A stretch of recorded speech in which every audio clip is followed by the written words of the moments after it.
Olá, queridos irmãos. Hoje vamos dar início ao terceiro Salut chers frères, nous allons commencer le troisième volume de la nourriture quotidienne Teremos a semana 1. et aujourd'hui c'est la première semaine.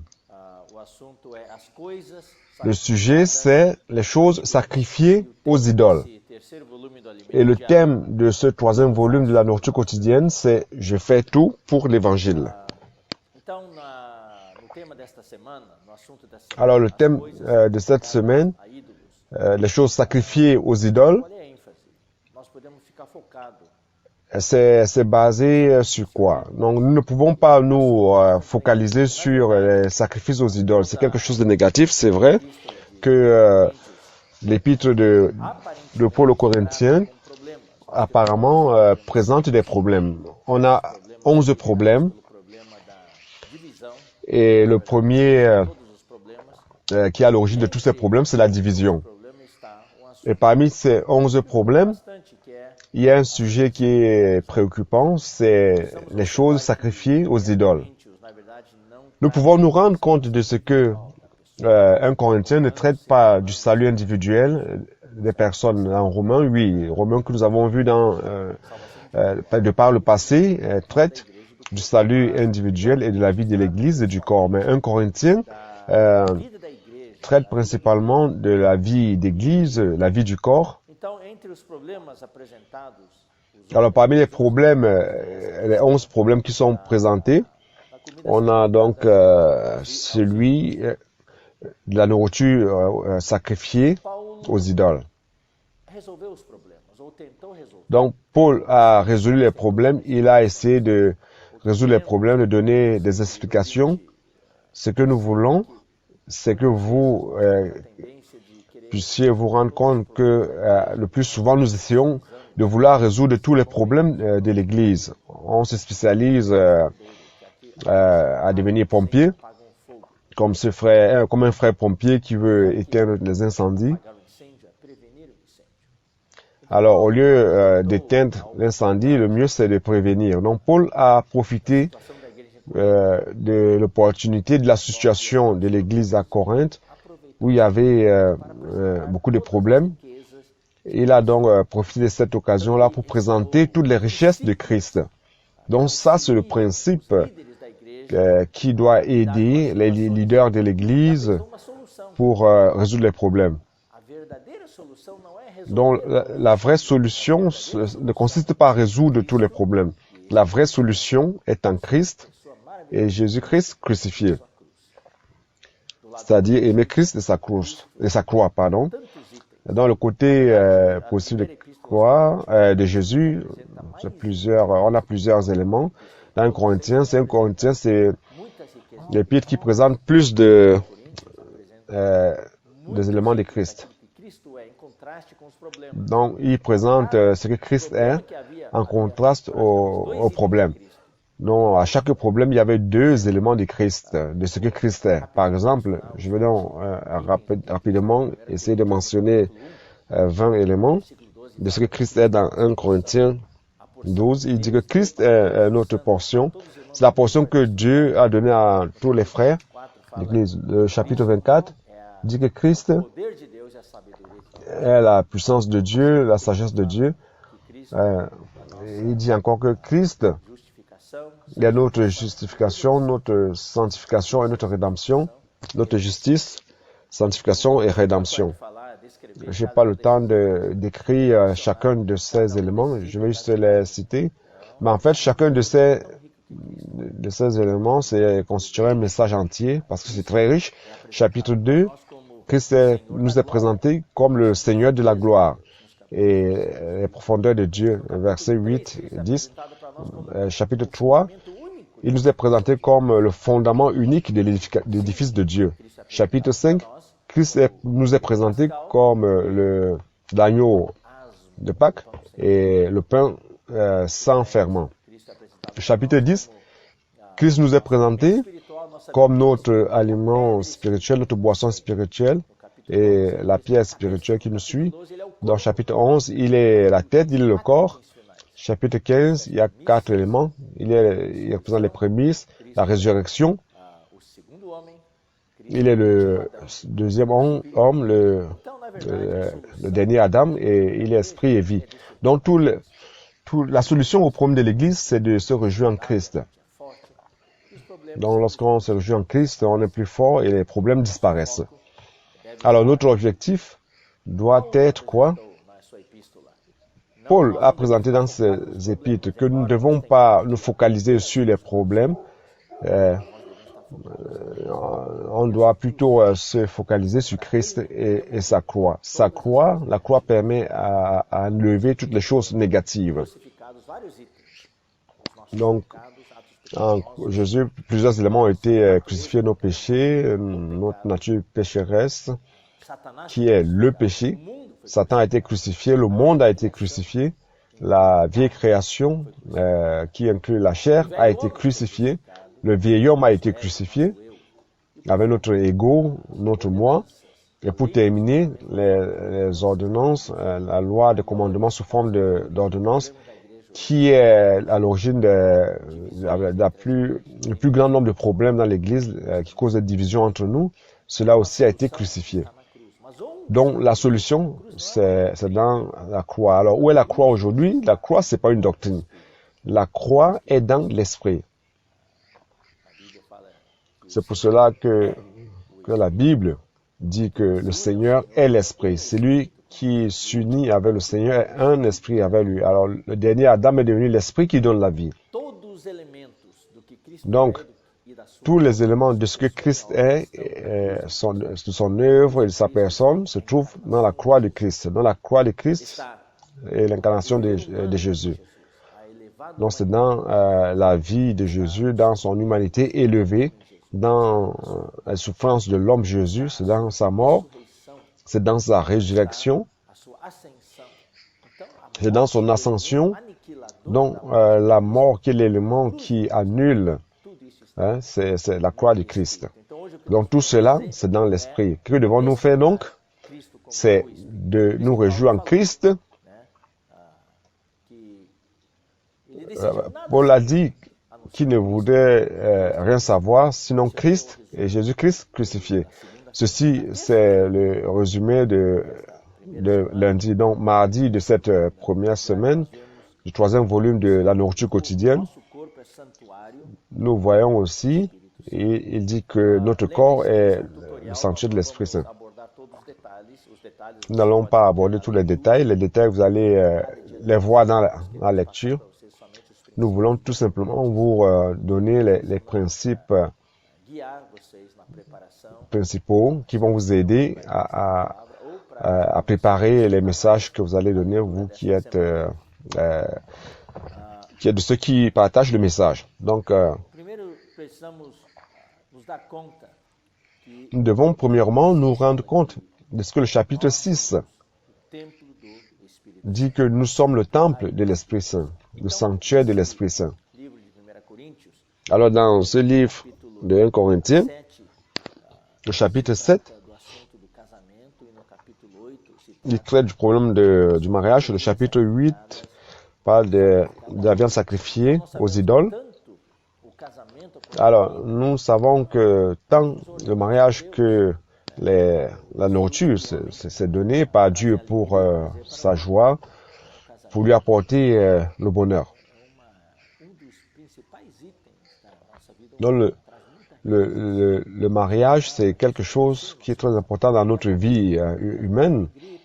Et nous devons demander à Dieu de bénir cela et la nourriture aussi. Donc, Dieu a créé ces deux choses, le mariage et l'alimentation, la nourriture, pour nous aider, pour nous amener à accomplir son plan. Mais non pas pour satisfaire notre propre concupiscence. Alors Dieu nous a donné ces choses afin que nous puissions accomplir son plan. Que le couple soit heureux et ensemble participe à l'œuvre de Dieu. Et qu'ils se multiplient et ils seront dans la bénédiction de Dieu pour les personnes. Et l'alimentation, la nourriture nous apporte la joie et nous maintient, soutient notre corps physique. satisfazer as nossas concupiscências. Alors, non, soit c'est pour que Dieu puisse accomplir son plan et non satisfaire notre concupiscence. Mais aujourd'hui, le monde nous amène à plutôt satisfaire notre concupiscence. Alors, ce livre, 1 Coríntios 6, 1 Corinthiens 6, vocês, au verset 9, o corpo de vocês é santuário dit ceci, ne savez-vous pas que votre corps est le temple du Saint-Esprit? aquele que se une ao Senhor, é um espírito. Il dit, Nós precisamos que celui qui s'unit au Seigneur, un esprit avec lui. preservado. Alors notre corps doit être préservé pour accomplir le plan de Dieu. E devemos usar Notre corps est le temple de l'Esprit Saint. o alimento e a comida para o Donc Dieu a créé le mariage et la nourriture pour son plan et non pour le monde aujourd'hui. Et non pas pour satisfaire nos propres convoitises. Alors, mercredi, terem sobre a 10ª. le titre c'est Então, temos aqui La connaissance do conhecimento. enivre Conhecer é muito bom. et la sagesse édifie. Donc connaître c'est bien, et l'amour édifie. Connaître c'est bien, mais alors faites attention, Adequadamente, car si nous ne connaissons pas d'une manière adéquate, nosso pode alors notre connaissance peut être un piège. 8 Alors chapitre 8, que estamos abordando esta semana, qui est le chapitre que nous abordons cette semaine, 1, 2 e 3 fala assim: versets 1, 2, 3 dit ceci. Pour ce qui concerne les viandes sacrifiées aux idoles, nous savons que tous nous avons de la connaissance. Car tout le monde pense qu'il connaît. Et c'est ça le danger. Quand tu crois que tu connais, mas o amor et dit la connaissance enorgueillit, mais l'amour édifie. é seu conhecimento, Ça c'est fantastique. seu saber, Soit votre connaissance sem se obedecer, peut vous amener à vous enorgueillir. vai edificar o corpo de Cristo. Então, nós temos que tomar cuidado, Donc nous devons faire attention, tanto que nos leve a julgar e condenar os irmãos. O grande perigo vous savez qu'il y a des choses qui nous amènent à juger les frères.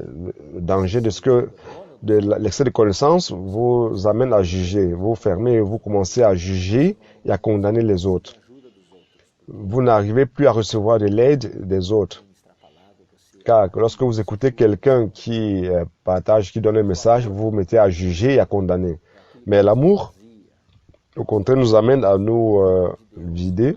Nous sommes ouverts à la parole de Dieu sugestão dos outros. et nous sommes prêts à recevoir la suggestion des autres, Queremos les remarques des autres. amar os outros. Et nous aimons les autres, nous prenons soin des autres. Donc ici, il y a un contraste entre la connaissance Se et alguém l'amour. saber alguma coisa, Donc si quelqu'un juge connaître quelque chose, como convence. il n'a pas encore connu comme il faut connaître. Não estamos dizendo que não devemos conhecer, devemos conhecer. Ici, on n'est pas en train de dire qu'on ne doit pas connaître. Nous devons connaître. Et moi, j'encourage tout le monde à connaître, surtout la Bible et tout ça. Não nos leve a Mais on doit faire attention à ce que cette connaissance ne nous amène pas à nous enorgueillir.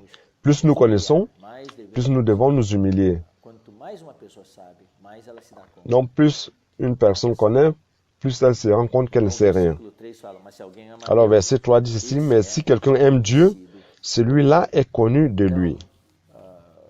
temos aqui essas duas linhas, Alors nous avons ces deux lignes, a linha do saber, do conhecimento, la ligne de la connaissance, sem querer, se nós du não savoir. tomarmos cuidado, pode cair Donc vários si on ne fait pas attention, on peut tomber dans l'arbre de la connaissance du bien et du mal. Et nous avons la ligne de l'amour qui correspond à la ligne de l'arbre de la vie. Eles são causados Donc la plupart du temps, les problèmes dans l'Église sont causés par l'excès de connaissance. soberba. Et cela peut causer l'orgueil. Nous perdons la simplicité Já todos nós, et l'humilité. Alors je voudrais nous encourager à nous tous de revenir à la simplicité. bom conhecer a Deus, C'est bien de connaître la Bible, Dieu, tous les éléments de ce que Christ est. cuidado para não deixar sua Mais cabeça faites attention à ce que votre tête, votre pensée ne se complique pas. na igreja há muito tempo. Surtout ceux qui sont dans l'église depuis très longtemps, qui disent, moi je voudrais être simple, je voudrais être de nouveau simple. Humilde, quero ser simples, me esvaziar.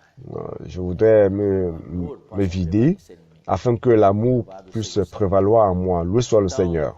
O que mais importa hoje é o que está no versículo Alors ce qui 3. importe aujourd'hui, se trouve dans le verset 3 qui dit, si quelqu'un aime Dieu, celui-là est connu de lui. C'est jeudi ici. Bon, la journée de jeudi. versículos que eu quero Il y a deux versets que je voudrais vous présenter, frères. deles está em 1 Coríntios, capítulo L'un d'eux, c'est dans 1 Corinthiens 6, verset 12, qui dit ici, « Tout m'est permis, mais tout n'est pas utile. Tout m'est permis, mais je ne me laisserai pas asservir par quoi que ce soit. » Un verset frère de ce verset, c'est dans 1 Corinthiens 10, 23, qui dit ceci, « Tout m'est permis, mais tout n'est pas utile. Tout est permis, mais tout n'édifie pas. » Alors le premier verset, « Tout m'est permis,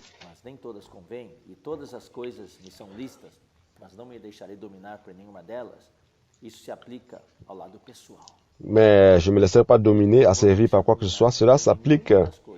On ne doit pas se laisser dominer par quoi que ce soit. La Bible parle de beaucoup de choses. Il ne faut pas faire ceci, il ne faut pas faire cela. Mais nous devons nous rendre compte de ce que tout n'est pas toujours utile pour ma foi, pour ma croissance spirituelle avec Dieu. Alors je ne me laisserai pas dominer par une de ces choses. Dans le verset 10, 23 dit la même chose.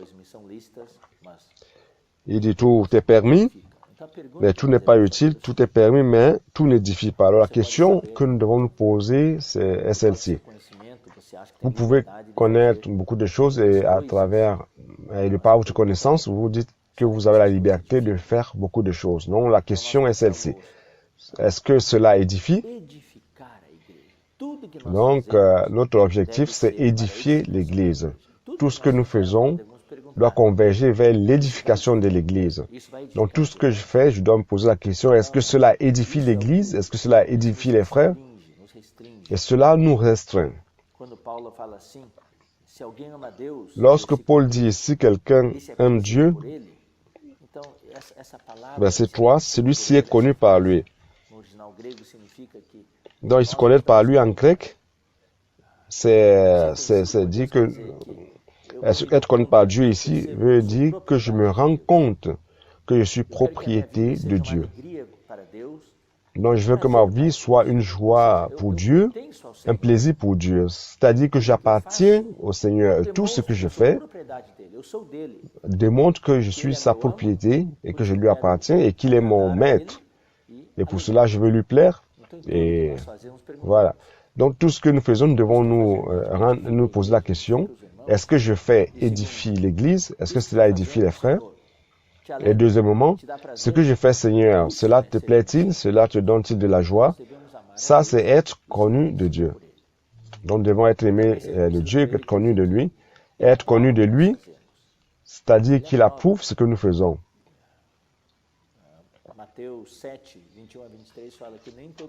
Matthieu 7, 22 dit que c'est pas tout ce qui disent Seigneur, Seigneur qui, Matthieu 7, 21, c'est pas tout ce qui disent Seigneur, Seigneur qui sera approuvé de lui.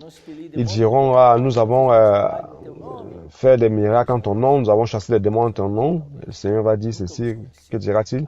Je ne vous ai jamais connu. Séparez, éloignez-vous de moi, vous qui pratiquez l'iniquité.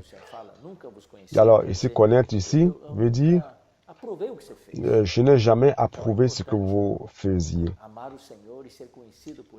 Alors, il est important d'être aimé par le Seigneur et d'être connu par lui, c'est-à-dire être apprécié par lui.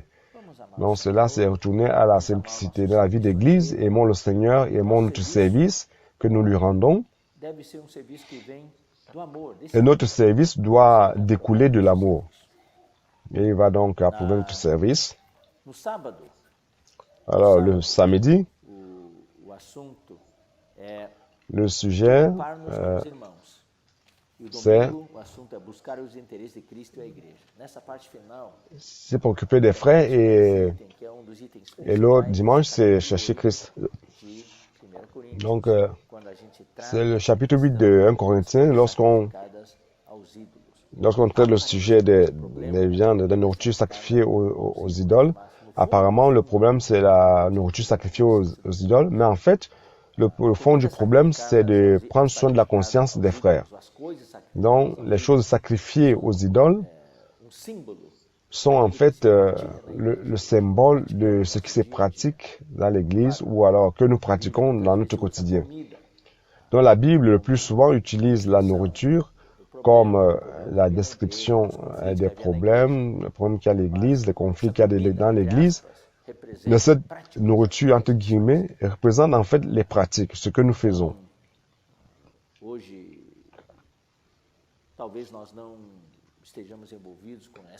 Alors aujourd'hui, peut-être que nous ne sommes pas impliqués dans les nourritures sacrifiées aux idoles, mais il y a d'autres éléments.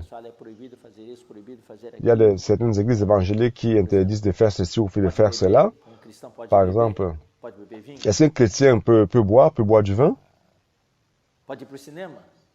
Est-ce qu'il peut aller au cinéma? Est-ce qu'il peut regarder les telenovelas? Il n'y a pas de réponse oui ou non à cela. Le problème est le suivant. Regardez le verset 8. Qu'est-ce qu'il dit, le verset 8? Ce n'est pas la nourriture qui... Verset 8, ce n'est pas la nourriture, l'aliment qui nous rapprochera de Dieu. Ce n'est pas ce que nous faisons, nous ne le faisons pas. Vous regardez les telenovelas que je regarde. Peut-être vous ne perdrez rien et vous ne gagnerez rien. Mais la vraie question est celle-ci. Est-ce que ce que je suis en train de faire me recommande à Dieu, me rapproche de Dieu? Ce n'est pas la nourriture qui nous rapprochera de Dieu, mais c'est la conscience. Donc si vous faites quelque chose, par exemple, quel sera son effet sur la conscience des autres? Peut-être vous avez une conscience forte, vous invitez un frère chez vous pour dîner, vous prenez un verre de vin. Pour vous, il n'y a pas de problème, mais le frère qui est là, il peut être scandalisé à cause de cela. Donc le problème, c'est de prendre soin, de rechercher l'intérêt de Christ et de l'Église, de prendre soin de la conscience des frères. Alors, je vais mentionner ces deux versets que je l'ai déjà dit. Romains 6, 12. Donc, toute chose, de tout est permis, mais tout n'est pas utile. Cela, c'est de savoir est-ce que cela sert à quelque chose. Et je ne me laisserai pas dominer par quoi que ce soit. Une fois que je me laisse dominer par quoi que ce soit, alors je perds le contrôle et cela n'est plus utile. Alors le deuxième verset, c'est l'aspect collectif. 1 Corinthiens 10, 24. L'autre c'est 1 Corinthiens 6, 12. Donc nous devons rechercher l'intérêt des autres. 1 Corinthiens 10, 23 dit ceci, tout est permis, mais tout n'est pas utile. Tout est permis, mais tout n'édifie pas. Alors on doit se poser la question si cela édifie l'Église. Verset 24. Le verset 24 dit ceci, que personne ne cherche son propre intérêt, mais celui d'autrui. Alors je voudrais conclure en évoquant 1 Corinthiens 10, 31, qui dit ceci, soit donc que vous mangiez, soit que vous buviez. Donc ça dit quoi que nous fassions, quoi que vous fassiez, faites tout pour la gloire de Dieu. Alors, en joignant tous ces versets, je voudrais résumer en 4 éléments. Donc, ce qui sont des principes précieux qui doivent nous conduire dans notre service que nous rendons à Dieu dans l'Église. Alors ici, il dit, tout est permis, mais tout n'est pas utile. Alors, la première question, c'est, est-ce que ce que je pratique apporte quelque chose d'utile? Ici, tout est permis, mais tout n'est pas utile. Donc, première question, est-ce que cela est utile? Est-ce que cela m'aide ou bien cela aide les autres? Le deuxième principe vient de la phrase, tout est permis, mais je ne me laisserai pas servir par quoi que ce soit. Alors, la question est, est-ce que ce que je suis en train de faire me domine? Est-ce que je perds le contrôle? Nous ne devons pas nous laisser dominer par quoi que ce soit.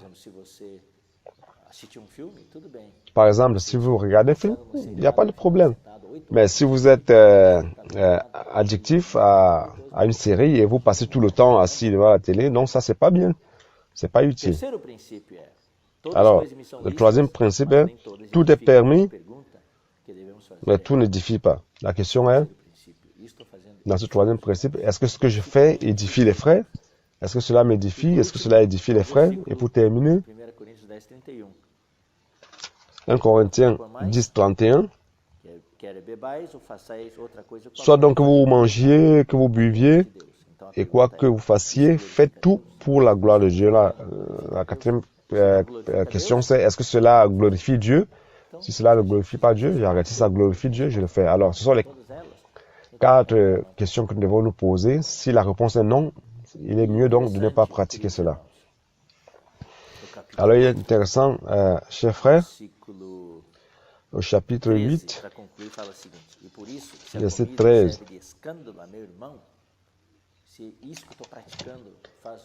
Si l'aliment fait tomber mon frère, donc on parle de mon frère, de mon frère. Donc ici montre notre préoccupation sincère que nous avons par rapport à Christ et à l'Église. Dans 1 Corinthiens montre le tableau de fond, la culture et tout. Les Corinthiens qui aimaient discuter et analyser et philosopher, mais nous voulons plutôt rentrer à la simplicité qui est Christ et Jésus-Christ crucifié. Loué soit le Seigneur. Ceci, c'est le point focal de cette semaine. Le thème, c'est les choses sacrifiées aux idoles. Mais dans le fond de la chose, c'est de prendre soin des frères. Donc, tout ce que je pratique dans l'Église, si ça édifie les frères, si c'est utile à l'Église, si ça glorifie Dieu, alors loué soit le Seigneur. Que Dieu bénisse chacun de vous et à la prochaine opportunité.